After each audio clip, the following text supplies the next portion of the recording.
మీ పేరు చెప్పండి అమ్మా. నా పేరు రాణి. రాని. మీరు గురుకులలో చదువుకున్నారా? Yes sir. మీ గురుకులలో చదువుకున్నప్పుడు ప్రవీణ్ కుమార్ ఎలాంటి సేవలు చేసేవాడు?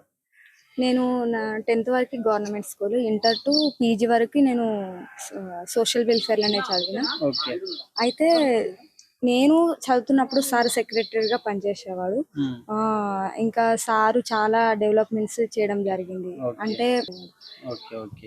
అయితే సారు ఉద్యోగంలో ఉన్నప్పుడే ఇలాంటి సేవలు చేసిండు. ఓకే. ఇప్పుడు రాజకీయంలోకి వచ్చి ఇప్పుడు ఒక రాజకీయ పదవి వచ్చినప్పుడు సార్ ఎలాంటి సేవలు చేశారని మీకు నమ్మకం ఉందా? చాలా వండర్స్ చేస్తారని నేను బిలీవ్ చేస్తున్నాను. ఎందుకంటే కళ్ళారా చూసినాము ఆయన మా కోసం ఎంత చేస్తున్నాడు అనేది. అంత కష్టపడి చదివి మాదిగ నుంచి ఒక ఐపీఎస్ ఆఫీసర్ అనేది చాలా కష్టమైన థింగ్. ఇప్పుడు అంటే ఒకప్పుడే అంత కష్టపడి చదివిన అంటే ఎంత క్వాంటిటీ ఆఫ్ నాలెడ్జ్ సార్కుని ఉంటుంది.